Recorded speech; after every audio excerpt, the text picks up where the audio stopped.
Good evening everyone. सो बात कर लेते हैं मार्केट ने आज कैसे काम किया। एंड 2 दिन से मैं वीडियो नहीं बना रहा था, बट मैं टेलीग्राम पे रेगुलर अपडेट्स दे रहा था। तो आप टेलीग्राम चैनल ज्वाइन करके चल सकते हो, डिस्क्रिप्शन में नीचे लिंक है, ठीक है, टेलीग्राम की। आप इसको ज्वाइन करके चल सकते हो, आपको ड्यूरिंग द मार्केट काफ़ी हेल्प मिल सकती है, ठीक है। एंड प्लस इसमें day to day news updates भी आते रहते हैं रिगार्डिंग मार्केट्स, ठीक है। सो शुरू करते हैं आज का एनालिसिस। एंड उसके पहले मैं ये भी बोल दूँ आपको कि आप चैनल को प्लीज़ सब्सक्राइब कर देना, लाइक कर देना वीडियो को, एंड शेयर करके चलना प्लीज़। तो इससे हमें भी थोड़ी मोटिवेशन मिलेगी काम करने के लिए आगे। एंड वीडियो फुल देखना इम्पॉर्टेंट होता है। तो चलिए, तो हमने कुछ लास्ट वीक जो वीडियो में बात की थी, मैंने क्या कहा था कि 22,250 ये एक इम्पॉर्टेंट लेवल है। इसके ऊपर मार्केट जाने लगेगा तो हम लोग एक अपसाइड के लिए जाएंगे। तो मार्केट में आप देखो थोड़ी सी गैप अप सी खुली, फ्लैट ही खुली, धीरे धीरे कैंडल्स बनाई। जैसे ही ये 240 250 का कैंडल ब्रेक हुआ, उसके बाद देखो आप कितनी तेज़ी आई, फिर साइडवेज, फिर तेज़ी, फिर साइडवेज, फिर तेज़ी, फिर साइडवेज, फिर तेज़ी। अब बुलिश मार्केट ऐसा ही होता है, थोड़ा साइडवेज तेज़ी, साइडवेज तेज़ी, आपको रिट्रेसमेंट नहीं देगा। आपको बुलिश मार्केट रिट्रेसमेंट नहीं देगा, आपको ऊपर जाएगा, साइडवेज ले देगा, ऑप्शंस में प्रीमियम डीके होने लगेंगे, लोगों का स्टॉप लॉस हिट होगा, फिर ऊपर खींचेगा तुरंत। यही होता है बुलिश मार्केट, ठीक है। तो अभी बात कर लेते हैं कि आगे क्या हो सकता नहीं हो सकता। ये जो लास्ट में मूव आया ये बहुत ही खतरनाक है। एंड प्लस आज last day of the year था, 31 मार्च संडे है, एंड कल मार्केट बंद है। आज लास्ट फाइनेंशियल ईयर का लास्ट ट्रेडिंग डे था। तो उसमें भी बहुत बार होता है कि म्यूचुअल फंड्स में सब बाइंग वाइंग करनी पड़ती है। तो ये एक तरह से वो बाइंग भी हो सकती है जो हम लोग को मंडे कंफर्म हो जाएगा, ठीक है। एंड आपको मैंने एक ये किया था, टेलीग्राम पे एक फ़ोटो भेजा था जिसमें एक ट्रेंड लाइन सी बनी हुई थी, आपको दिखा देता हूँ। एक बार 1 डे के चार्ट पे चलते हैं। देखो, ये ट्रेंड लाइन हमने ड्रॉ किया था, राइट, कि इसके नीचे एक ब्रेकडाउन हुआ है, ठीक है। अब ये ब्रेकडाउन हुआ, अब ये थोड़ा सा नीचे गया, अब ये ट्रेंड लाइन के आसपास टच करके रिट्रेस करा था। अब इसके ऊपर क्लोजिंग हो जाती है आज के दिन इस ट्रेंड लाइन के ऊपर, तो हम लोग वापस बुलिश मार्केट में घुस जाते। बट मार्केट ने इसके ऊपर क्लोजिंग नहीं करी, ऊपर से 250 पॉइंट लगभग फॉल दिया है मार्केट ने, ठीक है। तो बहुत ही खतरनाक सा ये रहा एक दिन। तो और जो फॉल है, देखो बाइंग के, देखो कितनी धीरे धीरे धीरे धीरे आई फॉल, कितना कितना स्पीड देख रहा था फॉल के अंदर। आप देखो, ये देखो, ये यहाँ से 22,500 से लेके 22,260, ठीक है, ऑलमोस्ट 240 पॉइंट्स, 1 2 3 4 5 6 कैंडल के अंदर अंदर आ गया। 6 कैंडल एज इन 30 मिनट्स, और ये ट्रैवल करते करते कितना पूरे दिन लगा दिया, ठीक है। ये स्पीड होती है सेलिंग में। एंड ये जो आया है ये बहुत ह्यूज ही आया है, इसने पैटर्न ख़राब किया है कहीं ना कहीं, ठीक है। तो अभी हम लोग बात कर लेते हैं कैसे क्या हो सकता है। तो 250 का ये लेवल मार्क कर लो, 250 एंड 200, ठीक है। तो 20,000, 250 और 200 ये आपके लिए नो ट्रेडिंग जोन होगा, ठीक है। इसके नीचे आप निकलोगे 22,200 के नीचे वापस निकलोगे तो आप 22,100 एंड 22,000 फिर से देख लोगे, ठीक है। एंड ये नहीं बोल रहा कि इंट्राडे में ही मिल जाएगा आपको, थोड़ा सा हो सकता है कि आपको 1-2 दिन लगाए। और दूसरी चीज़, हम लोग सेल ऑन राइज में आएंगे, ठीक है। जब तक ये इसके ऊपर, इस ट्रेंड लाइन के ऊपर सस्टेन नहीं करता, या इस ट्रेंड लाइन की तो अब देखो उतनी कोई वैल्यू भी नहीं रहेगी। मंडे को पता चल जाएगा हम लोग क्या होगा, मंडे के बाद इस ट्रेंड लाइन की वैल्यू नहीं रहेगी, जो भी मंडे को होने वाला है उसके हिसाब से। तो आप ये 22,400 का ये लेवल मार्क करके रखना, ठीक है। तो 22,400 के ऊपर हम लोग वापस निकलते हैं तो हम लोग अगेन 500 तक जा सकते हैं। 400 से रिजेक्शन मिलता है तो सेल ऑन राइज के पैटर्न से आप वापस सेलिंग करके चल सकते हो, ठीक है।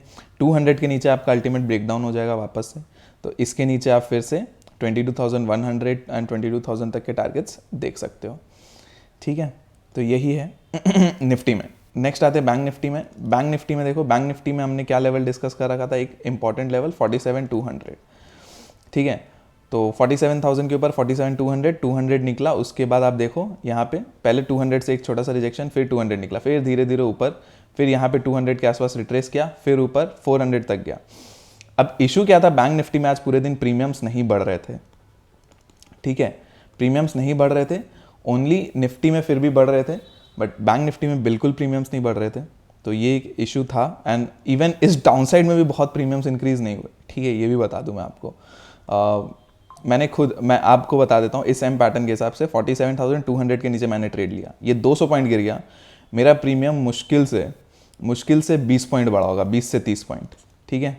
ये 200 पॉइंट जब गिर जाता है, 100 पॉइंट बैंक निफ्टी का प्रीमियम भग जाता है, तो प्रीमियम्स नहीं बढ़ रहे थे। तो आज 31 March last trading day of the year था, फाइनेंशियल ईयर था, बोल के भी कुछ हो सकता है, कुछ मैनिपुलेशंस चल रहे हों जिसकी वजह से नहीं बढ़ा। एंड प्लस कल के दिन छुट्टी है, 3 दिन की हॉलीडे है, तो डीके भी ह्यूज हो रहा था इस टाइम पे। देखो ये होते होते तो ये काफ़ी लेट हो गया था, राइट, तो ये टाइम पे डीके भी बहुत ह्यूज हो रहा था, तो अदरवाइज़ नहीं तो इतने बड़े मूव में आराम से अच्छी खासी ट्रेड मिल सकती थी आपको, ठीक है। तो ये चीज़ था। अब बैंक निफ्टी में क्या है, बैंक निफ्टी में अगेन वही लेवल है 47,200, इसके ऊपर जब तक सस्टेन नहीं करे आप अपसाइड नहीं सोच सकते। इसके ऊपर 47,300 एंड 400 के टारगेट्स फिर देखने को मिल सकते हैं। अगर बैंक निफ्टी 46,900 के नीचे वापस निकलता है तो आप फिर से बेयरिश जोन में आ जाओगे। 46,700 फर्स्ट टारगेट, उसके नीचे फिर 46,500 भी हम लोग देखने को आ सकते हैं, ठीक है। 47,000 टूटने पर 46,900 का फर्स्ट टारगेट ये 100 पॉइंट का रहेगा। मेजर ब्रेकडाउन 46,900, ठीक है। नाउ 47,000 से अगर यहाँ पे आके वापस ऊपर निकलता है 46,200 को तोड़ता है तो एक तरह से डब्ल्यू पैटर्न एंड अपसाइड, ठीक है। और एल्स अगर 47,200 से ही मार्केट रिजेक्ट करता है और या फिर अगर निकल के वापस से 46,200 के अंदर आता है तो आप वापस से सेलिंग करके चल सकते हो। सपोज मार्केट खुला एंड उसके बाद इसके ऊपर निकला, वापस ऊपर गया 46,300, धीरे धीरे 400 भी चला गया, या गैप अप ही खुल गया, उसके बाद वापस से 46,200 के अंदर आने लगे तो फिर आप सेलिंग करके चल सकते हो, ठीक है। तो ये चीज़ करना है। ब्रेकडाउन आपको बता ही दिया है। अपसाइड में क्या है आपको बता दिया, 46,400 अगर टूट जाता है, 400-450 जो आज का हाई है, इसके ऊपर निकलने पर आपको 50 पॉइंट का यहाँ पे एक जगह है, तो इसको आप ट्रेड मत करो। 47,500 के ऊपर डिसाइसिवली कैंडल को क्लोज होने दो 15 मिनट 20 मिनट, ठीक है। उसके बाद आप 47,900 तक के भी टारगेट्स देख सकते हो, ठीक है। तो ये अपने आ गए इसमें बैंक निफ्टी में। नेक्स्ट आते हैं फिन निफ्टी में। देखो ये पूरे वीक में इसी तरह से लेवल्स काम करने वाले, तो ये वीक, इस वीडियो को समझ लेना, ये पूरे वीक में ही आपको काम आने वाला है। 2 इंट्राडे हम लोग बनाएंगे ही बनाएंगे, बट इस तरह का वीडियो पूरे वीक आपको काम आ सकता है। इस वीक मैंने इसलिए नहीं बनाया क्योंकि 3 ही दिन ट्रेडिंग डेज थे और प्लस थोड़ा बिजी भी चल रहा था, तो नहीं बनाया। फिन निफ्टी में भी एग्जैक्टली बैंक निफ्टी जैसा ही आपका 20,920 टूटा, तो आप इसके नीचे आप सेलिंग करने जाओगे तो 20,840 आपको फर्स्ट टारगेट देगा, एंड उसके नीचे निकला तो आप 760 तक के लिए आ सकते हो। अपसाइड में क्या है, 21,040, इसके ऊपर सस्टेन करने लगता है तो आप 120 एंड 140 तक के लिए फिर से जा सकते हो। अगर यहाँ से 140-160 के आसपास से रिजेक्शन मिलता है तो आप यहाँ पे इसको प्लान कर सकते हो। थोड़ा सा ये अगेन ये आपको एक डाउनफॉल दे सकता है, बट ये ऐसा वाटरफॉल टाइप्स नहीं आएगा, स्लो आएगा। एंड 21,040 के नीचे फिर निकलते हो तो 21,040 बोल रहा हूँ, सॉरी, ये लेवल ये क्या है 21,020, ठीक है। तो 21,020 to 40 आपका नो ट्रेडिंग जोन रहेगा। अप साइड में आप 22,040 के ऊपर, डाउन साइड में 22,020 के नीचे वापस से आप ये 960-920 तक का लेवल देख सकते हो, ठीक है। तो इतना ही है आज के लिए। बाकी हम लोग मंडे को डिस्कस कर लेंगे जो भी होता है नहीं होता है। अभी यूएस को भी देखना है। गिफ्ट निफ्टी फिलहाल 90 पॉइंट्स के ऊपर दिखा रहा है। देखते हैं 2 दिन में यूएस में क्या हलचल मस्ती है, कल क्या होता है, एंड उसके बाद अपना गिफ्ट निफ्टी मंडे को कैसे रिएक्ट करता है, ठीक है। तो चलिए आज के लिए इतना ही है। बाकी हम लोग मंडे को डिस्कस कर लेंगे। कुछ डिफरेंट लगता है मैं टेलीग्राम पे अपडेट कर दूंगा, आप ज्वाइन करके चल सकते हो टेलीग्राम। अगेन बोल रहा हूँ, डिस्क्रिप्शन में लिंक है, ठीक है। तो चलिए bye bye, thank you so much. पसंद आया तो आप चैनल को सब्सक्राइब करना कंसिडर कर सकते हो, लाइक कर सकते हो वीडियो को, एंड शेयर करके चल सकते हो वीडियो को एंड चैनल को। Thank you so much, bye bye.